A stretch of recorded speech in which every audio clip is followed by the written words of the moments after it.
Hello and welcome to our podcast, The Doula and The Doc, hosted by Vanessa Salerno, a birth and postpartum doula. As well as Dr. Joseph Scroy, an obstetrician, gynecologist and fertility specialist. Together we'll be discussing a range of topics from preconception, pregnancy, birth and also the postpartum period. Together we combine holistic insights and medical expertise. We dive into women's and men's health with honest information and sometimes the unexpected conversations. This podcast is where evidence meets experience, so let's start the conversation. Please note the information provided in this podcast is for educational and entertainment purposes only and is not intended as a substitute for professional medical advice, diagnosis or treatment. Always seek the advice of a qualified healthcare professional regarding your own pregnancy, birth and health-related conditions. This season of The Doula and The Doc is brought to you by Libra. Welcome to the Libra Odd Spot. Yes, if anyone knows when you are in the bathroom and you are taking out your pad, we have odd spots and we love to sit and read while we're in the bathroom. So stop scrolling and start reading. At birth, a Dalmatian puppy is pure white. Now this is one for all those sweet tooths out there. Stressed, spelt backwards, is desserts. So you better have some desserts if you're stressed. Welcome back to The Doula and The Doc. Whoa, what a season this has been. It's been massive. I know. It's like an AFL season or an NRL season. It's just flown by. And this is our premiership. This is the grand final of the first season. It is. I can't believe it. It was fun. It was fun. It has been fun. We've had lots of laughs. Swearing. Absolutely. A bit of swearing in the podcast. I like that. So this episode, we've put out the questions out to the Libra followers. And so there's some things that they've asked to go through with you. Right. So let's go. Absolutely. So signs that you're going to get your first period. Yeah, look, I think every woman's different really in terms of when they're going to get first periods. Women, as young girls, of course, They go through puberty probably a little bit earlier than most boys do. So there may be, breast development, hair development, and I think they're signs that things are going to change. And girls can sometimes experience puberty a lot sooner, and that's like a precocious sort type of puberty. But I think generally speaking, it's the sense that you are becoming a woman. I think that, gone are the days now where we hush this sort of stuff. Most girls now hopefully are speaking to their parents about periods and the like. And celebrated, exactly. Yeah. I think there's a difference in terms of culture as well. I know that the Japanese, for example, celebrate a woman going through menopause. It's not a change of life to be seen as something bad, but it's actually an awakening. I think it's very similar in terms of puberty as well. So I think, puberty, breast development, hair growth or pubic hair growth, these are all signs that your periods are going to start at some point. And I, remember like with kids that were, when I was, because I'm also 21, I know you've said it a few times in the podcast, that, it's not about a particular age. And like there's so many people that, if they're doing sports as young adolescents, that sometimes it can be delayed. Correct, yeah. The stress of doing sports and being underweight can sometimes also lead to periods being delayed, absolutely. Yeah. Best tips to track your ovulation. Yeah, look, obviously apps now are coming more ubiquitous. I know that certainly Google and Apple and the like have ways. Even now the Oura Ring. Even the Oura Ring it tells me when I'm. No, it doesn't. It'd be funny if it did. But look, I think really we've got one of the things that I find are really disconcerting actually is when I ask a woman, how often are you getting your periods? And the first thing she does is pick up her telephone. I think we as humans have lost our ability. Is it because they're tracking their cycle? Well, they're tracking their cycle, but they're relying upon a device to tell them, right? I think one of the things that women, and it's true of us in technology per se, we've just succumbed to technology to tell us stuff. Yeah. But there are signs, from a female perspective that you are ovulating or you're going through. So there's a change in, the mucus. Some women will experience changes in hormones and the way that their mental health is during a cycle as well. Some women can become more sexually aroused during the period of ovulation, wanting to mate, so to speak. And in addition to that, particularly in terms of ovulation, some women can get a condition known as Mittelschmerz, which is mid-cycle pain. It's where the egg, or the eggshell rather, within the ovary cracks open, and that releases a small amount of fluid within the pelvis, and women can get a pelvic irritation and pain. So, generally speaking, if you're having a 28-day cycle, ovulation will occur somewhere smack bang in the middle around day 14, plus or minus a couple of days. Yeah. Well, that goes to the next question. Can you ovulate twice? You can ovulate two eggs, generally speaking, and that's possible, and that's where we get sort of non-identical or fraternal twins. You can't ovulate twice within a cycle. Yeah, it's a little bit tricky to do that unless we're giving hormonal treatment, which we can often do. Sometimes we will do in IVF something called a duo-stim, where we stimulate the woman during her initial part of the cycle, and we can stimulate again within the second part of the cycle. So theoretically, I suppose it is possible to ovulate. I imagine there's going to be anecdotes of where that's occurred, but generally speaking, ovulate once within a cycle. Can you have Botox while you're breastfeeding? Yeah, so look, I mean, obviously Botox has become ubiquitous for younger people heading up towards pregnancy, and it's certainly not recommended when you are pregnant.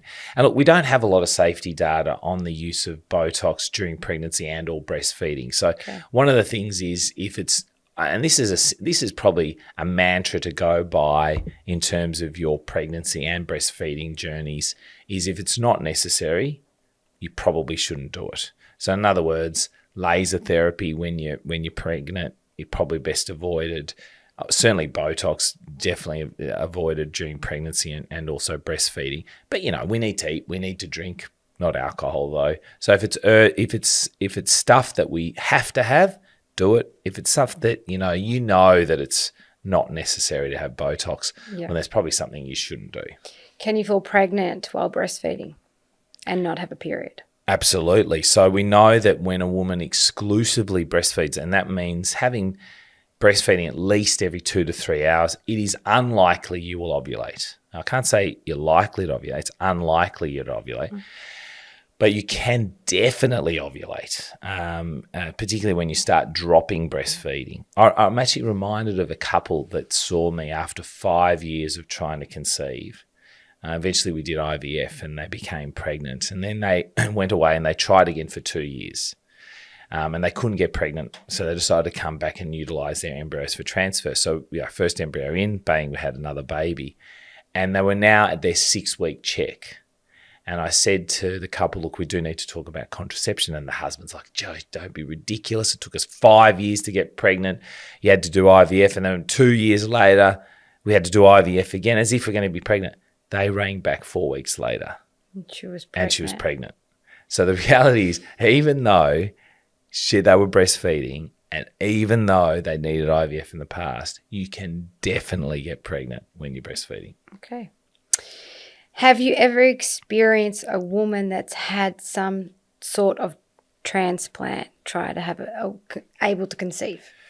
So yeah, definitely. I mean, we know that transplants in terms of kidney transplants, liver transplants, lung transplants, assuming that everything's gone well, there's been no rejection, and particularly none of the chemotherapy, the immunosuppressant therapy that's used, or the anti-rejection drugs, is not having an impact into terms of the overall health and well-being of a woman, and that their particular transplant specialists are happy, then definitely a woman can become pregnant under close supervision with an obstetrician, but also through their medical specialists as well, to making sure that the organ itself is okay.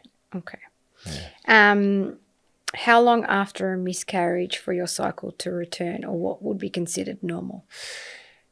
That is a good question. And I think the thing about miscarriage is that it is such an isolating experience. And one of the things that we do within our practice is make sure that we care for women during the period of miscarriage, certainly soon after miscarriage, but even in the months following that.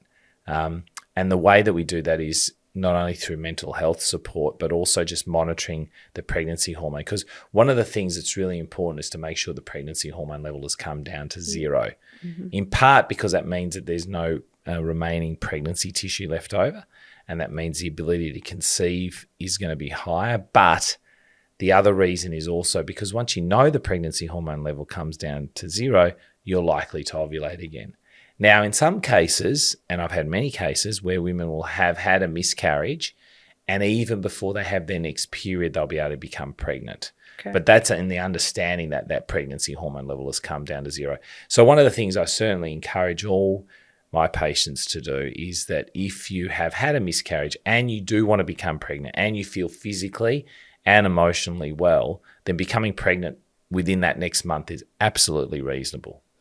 And do you find that they can fall pregnant quite quickly?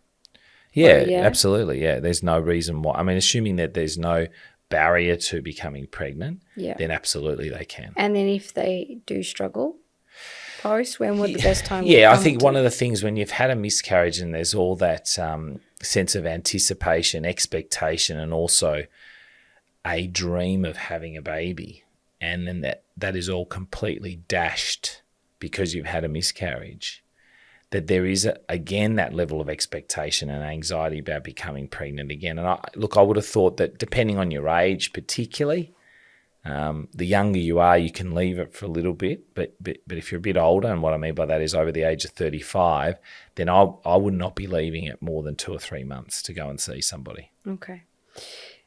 Are tampons bad?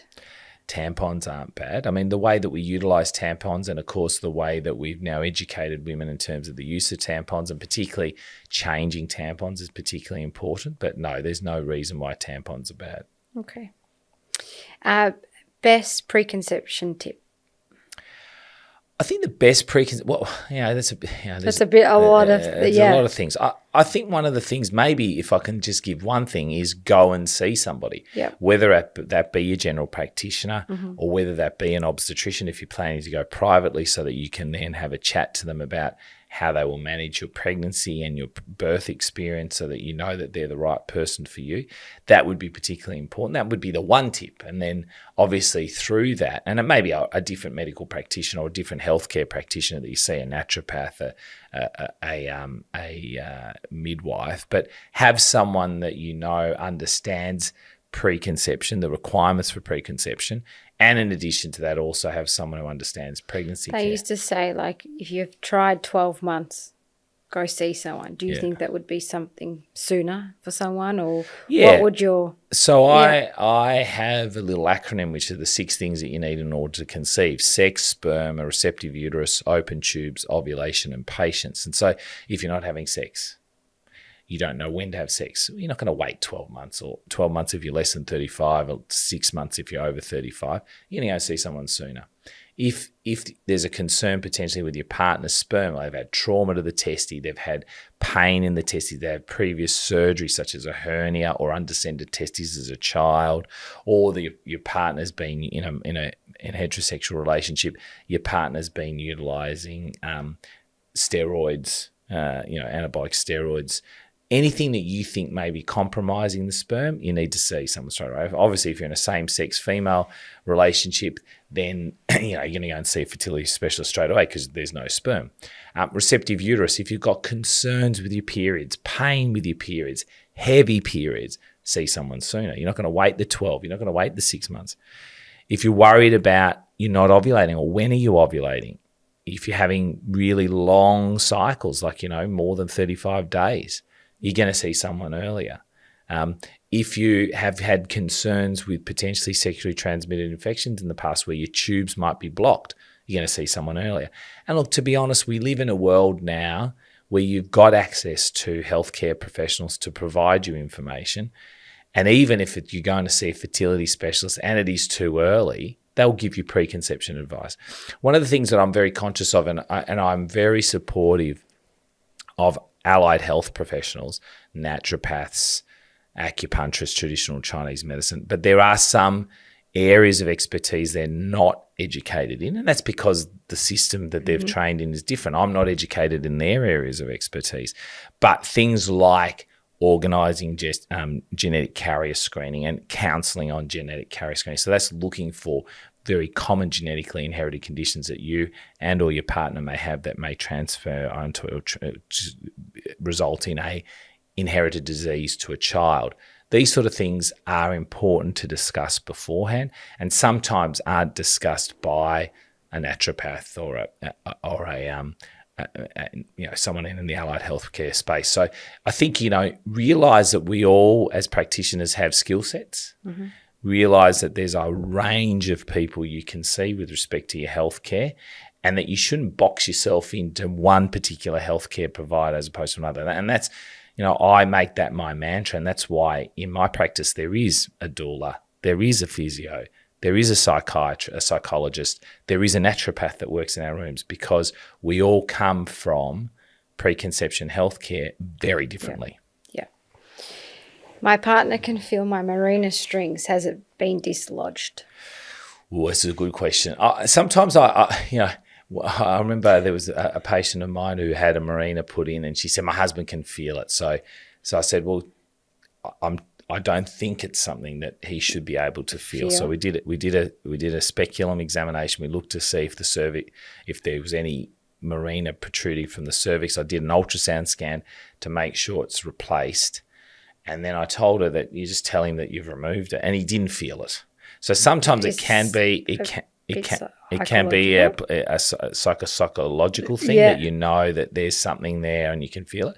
But generally, some guys can feel it. Okay. And in sort of those situations, the reason why we've got strings there is so that we can remove that Mirena at a later point. Yeah. And remove it relatively easily. If the Mirena is the preferred form of contraception, and remember, the Mirena is great. It not only provides a decrease in pregnancy rates, obviously contraception, but it also decreases menstrual flow. I mean, you may still need to use pads and tampons, but it can decrease your menstrual flow, and in some cases stop the menstrual flow. Yeah. But we can sometimes then cut the strings exceptionally short so that they're within the cervix. And in that case, would you be able to still remove it in the room? So generally speaking, I as a gynecologist, we can remove it because we have these small little devices that can go inside the cervix to grab the strings, and sometimes we can even utilise a specialised device to remove it within the uterus. Very rarely, we may need to go to sleep to remove it. And now with the Mirena being something that we can leave in for 8 years, it means that the contraceptive effect is that long, and so therefore the need to remove it, even if you needed to go to sleep, would be. So it was originally 5 years, is that right? And correct. And then it's gone to 8. Correct. So people that would have had it some time ago, can they just extend, or is it a new? No. The Mirena's got the same now? dose. You can just say, okay, you know what, it used to be for 5. I would certainly encourage you to go back to the practitioner that put it in and say, look, I've hit the 5-year mark. Make sure we check, make sure everything's okay, and then allow it to stay in for another 3 years. Can a Mirena move? Definitely a Mirena can move. And so one thing that I encourage my patients to do is to check the strings every month. Okay. Particularly if you're having periods, because it can be dislodged, and if you have heavy periods, it could dislodge within a clot, and therefore if you're not seeing it because it's all sort of within a blood clot. Well, then you're not going to see it, and you might not have any contraceptive effect. But definitely a Mirena can move, and if you're worried about that, it's always best to just get an ultrasound scan to check. How quickly can you fall pregnant after having an IUD removed? The next month, generally speaking, because one of the things, particularly with a copper IUD, there's no hormone, and so whatever the irritant of the Mirena IUD within the uterus is gone. And so once that irritant's gone, which is the copper IUD in itself, then pretty much you can get pregnant the next month. And same too with the Mirena IUD. Once we've removed the Mirena IUD, which is impregnated with progesterone from the uterus, then the likelihood of pregnancy within the first couple of months is, as if you're ovulating, no different to whether you had the Mirena in or not. Libra comes in a range of pads from a liner with double 2-in-1, invisible, ultra thin, maternity, and extra protect. My number one tip for your hospital bag is Libra maternity pads. And last question, what are the signs that you're going through early menopause? Yeah, and look, unfortunately in my practice I do see women who are going through early menopause. And what do we mean by that? We mean someone who's going through menopause certainly below the age of 45, but in some cases it can happen even in your 30s. Wow. And that can be devastating for a woman, particularly if she's delayed her fertility for a long period of time. So one thing, just as a segue to that, if you are contemplating children in the future, you're not in a relationship. And I always say to women, contemplate pregnancy when you're physically, financially, socially, emotionally, and medically ready to do so. There's 5 things, but you're not going to get all 5 of those things. Yeah. So, for some people, having a partner is important. For some people, having a partner is not important. So we can utilize donor sperm. You might not have the big house with 2-car garage and 4 bedrooms because you're going to have, 3 kids. That may not be the necessary thing in order to get conceived. So have a look at those 5 things, but realize you don't need all 5. And so one of the things that's devastating is when I see a young woman who has gone through premature or is in the throngs of premature ovarian failure rather than premature menopause. We like to say premature ovarian failure, and they're unable to then have children in the future. So what are you looking out for? Well, for someone who has had relatively regular menstrual cycles and their periods now become irregular, that can be a flag. Certainly if you notice any vaginal dryness, if you notice hot flushes, these are all signs that your estrogen levels are depleting. And so that can be a signal that, of course, the ovaries aren't producing any follicles, which would ultimately produce estrogen.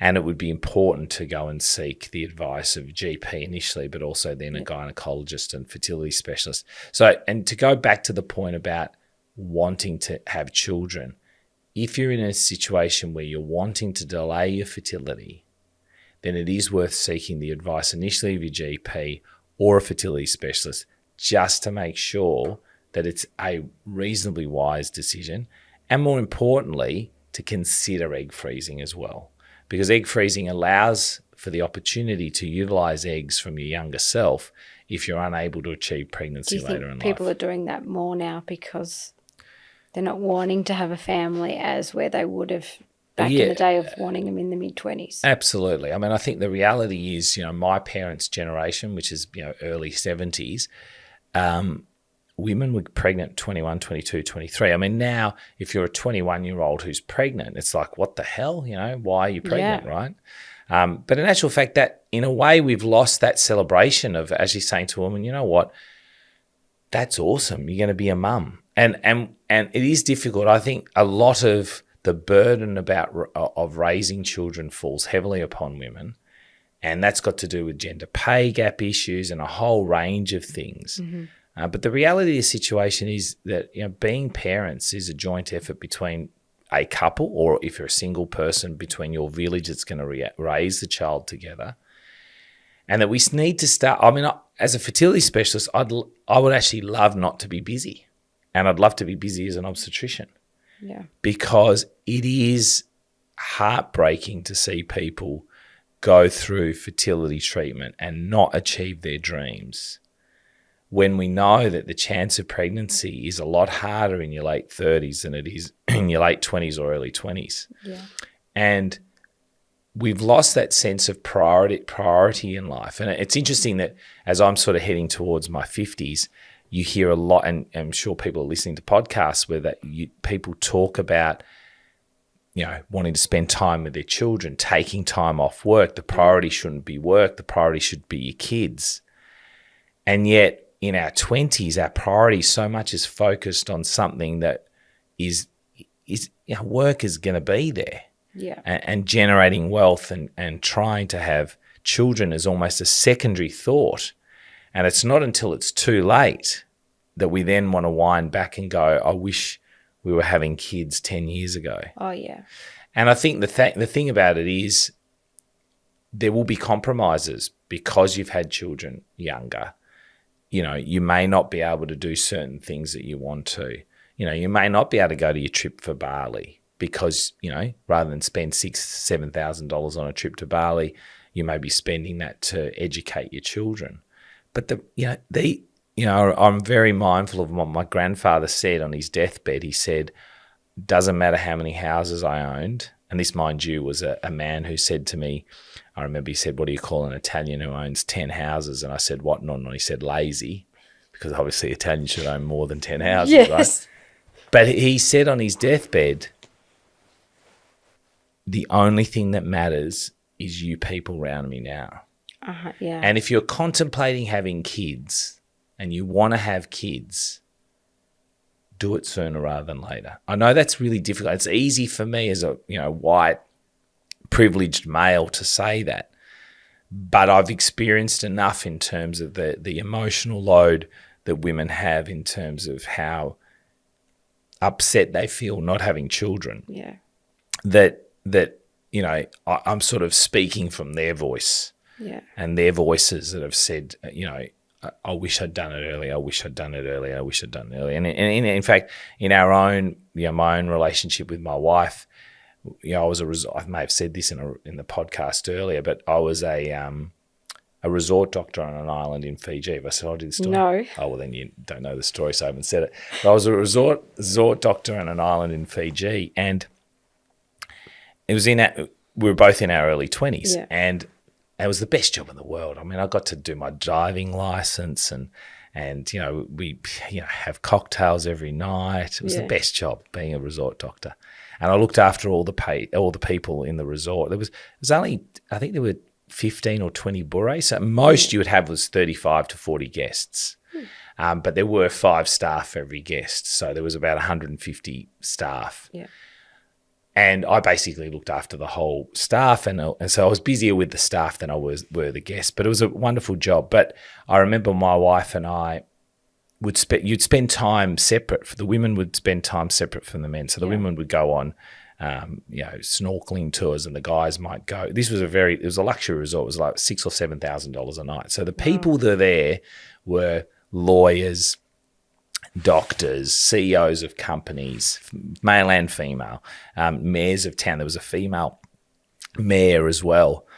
And all of them said to my wife, these people were all there, a lot of them, because they were going through their fertility journey. They were doing IVF and they were trying to relax before they became pregnant, right? Okay. Or they were taking time away to reconnect. So these women in their late 30s, early 30s, late 30s, struggling with their fertility, were saying to my wife, if I had my time again, I would have got pregnant at your age. And at this point in time, my wife was 24, 25. And that changed her mind. She went from saying, you know what, I don't want to have kids until I'm after 30, 35, to going, no, actually, I want to have kids now. And it's difficult. I mean, it's difficult when you come from the mindset that work is important, career goals are important. This is why I think there does need to be this change between a male and female responsibility. It should be both of our responsibilities to want to become parents, but equally so, both our responsibilities to look after that child. And so as much as women take time off work, men should also take time off as work. And I suppose a lot of that will be, how does industry, workplaces change their mindset in terms of that, and how does government change in terms of that as well, providing support to couples. But I think it's really important, and to go back to what I said before, become pregnant if you want to become pregnant, because you'll live with no regret if you do.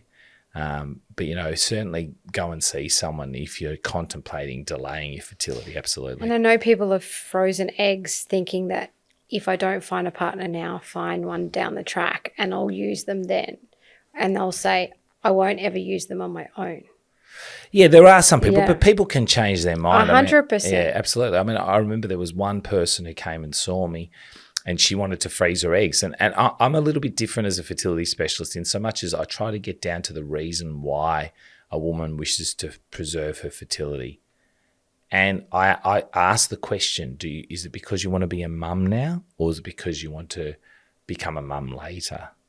And in some cases, women are choosing to freeze their eggs actually because they want to be a mum now, and they just haven't met Mr. Right or Mrs. Right. Yeah. And so the conversation then turns from wanting to freeze eggs to actually becoming a mum and utilising donor sperm. So I think it's important when you're thinking about wanting to freeze eggs, number one, when are you wanting to get pregnant? To be honest, if a woman comes to me wanting to freeze her eggs in, sort of January of one year, but she's wanting to get pregnant in August, I always say to them, well, what's the difference of 8 months? Even a year. I'll often say to them, what's the difference in 1 year, right? I don't see any advantage necessarily of freezing eggs if you're going to become pregnant within a year. So I think part of it is if you freeze them now, you may want to use them later as a single woman. Yeah. You know, if you think about yourself 5 years from today, you're a completely different person than 5 years in the future, right? And so you will be rather completely different in 5 years in the future. And I often say that to couples who have had their babies in their early 30s. They go, they've had 2 babies and the couple are 32 and they go, we don't want to have any more kids. Or they'll say to you, we're going to have the snip in 12 months. Yeah, exactly. Yeah. Or they'll say that. And I'll say to them, you know what?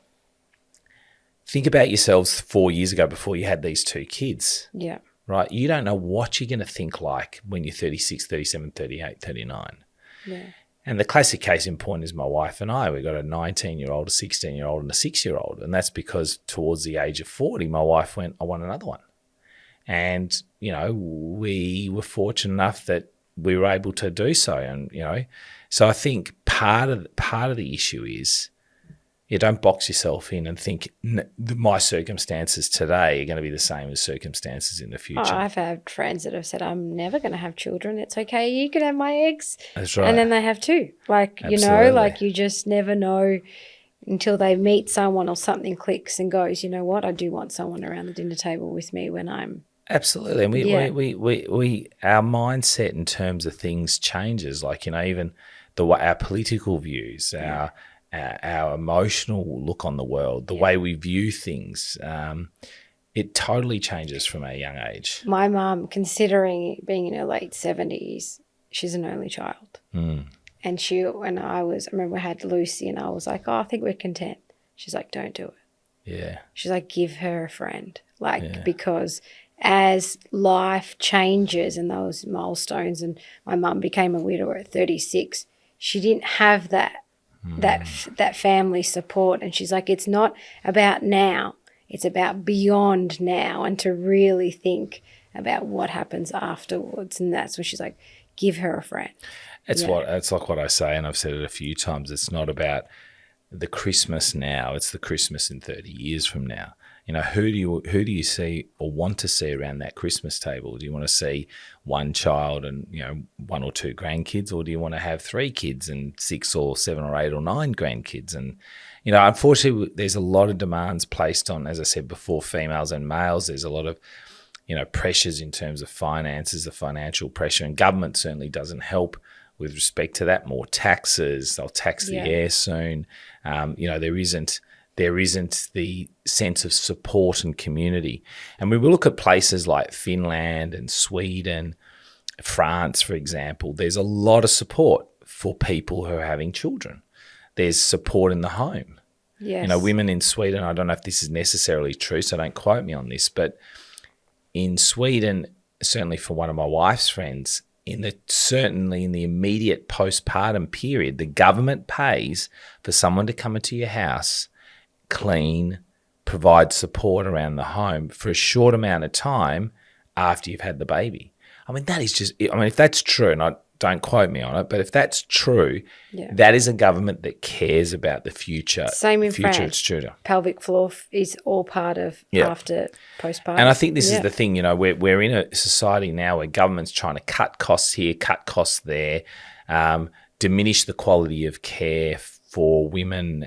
And I think women's health gets, it's a disparity. We're seeing an increase in spending in terms of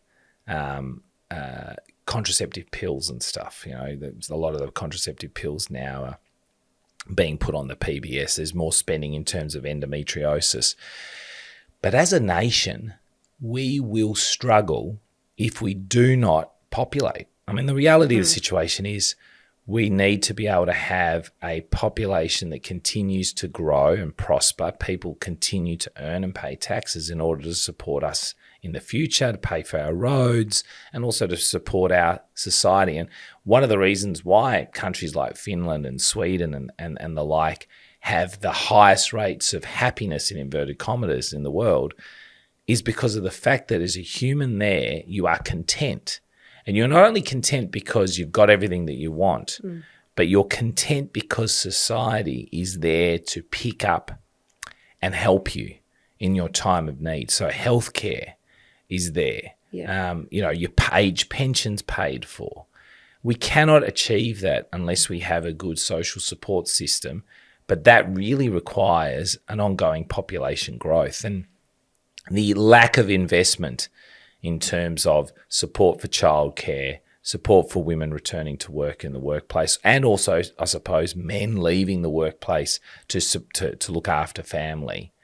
The lack of, the constant push for women to continually work and our reevaluation of the way we value our lives is more about money and how much we have and so on and so forth. Yeah. That is actually to the detriment, I think, necessarily of our society in terms of where we'll look back and we'll go, we mucked up there. Yeah. And I think too, it's always about like as mothers and things that people say, I'm just I stay home and I'm just a mum. Yeah. Or I work full time, and I do get, and you've seen and we've spoken in the past that I do get a lot of slack because I am on call a lot and I do have young children. So you get this stigma of like, well, they're young and you're missing out on this. So you have this massive guilt of like, am I doing something wrong working as a mother? And I think it goes back to generation. I go look at my mum and I saw her work for us. You know, she was a widow and they just did things. And I always say to them, I never missed out. Like I say that to mum, I didn't miss out. We still had our family dinners and we did all those things. And when we spent time, it was quality. Yeah. Not versus like, I think there's a lot of women get guilted. I mean, blokes don't get guilted. I mean, that's just a sad indictment again. And it's a sad indictment. And look, it's easy again because I'm white and I'm male and I'm privileged. But it's a sad indictment on our society that we will single out people who don't fit to a social norm. And in actual fact, we should celebrate that there are differences in opinion. There's differences in the way that we work. But the most fundamental thing is if the children are well supported, feel emotionally well supported, and also there is an element of financial support for them, we're going to have a better society. And probably what's lacking in our society is the fact that children aren't getting that emotional support. A mum can be at home, but if she doesn't provide support to her children, those children are going to run wild. So that doesn't necessarily mean that it's quality. Quantity, we know that it's always quality over quantity. And I think that's a massive thing that's a big concern. And, of course, children aren't for everyone. Not everyone has to have kids. No. And you don't need to feel – I mean, I'm sure you're not listening to this podcast, Doula and The Doc, if you're not wanting to have kids. But if, you happen to be tuning into this episode and you don't want to have kids – that you do you. 100%. You do you. And I think that's one of the things about, when you're engaging with a healthcare practitioner, when you're engaging with, anyone in society, you do you, and just make sure that the people that are there who are supporting you are aligned with your values. Yeah. Well, that's it. That's the end of the episode, this episode, and the end of a wonderful season. I know. I can't wait to what season 2 is all about. Well, season 2, look, as we look forward to season 2, probably some more birth stories. We'd certainly welcome, if you've got any guests that you want us to put on the show, if you yourself want to come onto the show, if there's any topics you want us to discuss, in relation to preconception, pregnancy, postpartum period, whether it's from a doula perspective, whether it's from a doctor perspective, a midwifery perspective, anything, a naturopath, whatever the case might be, let us know. Pop it in the comments. We'll pick up on it and we're gonna make it happen for next season. Thank you. Thanks, Joe. All right. Doula and the Doc, hosted by Vanessa Salerno at birth. Can we just put in the bloopers at the end?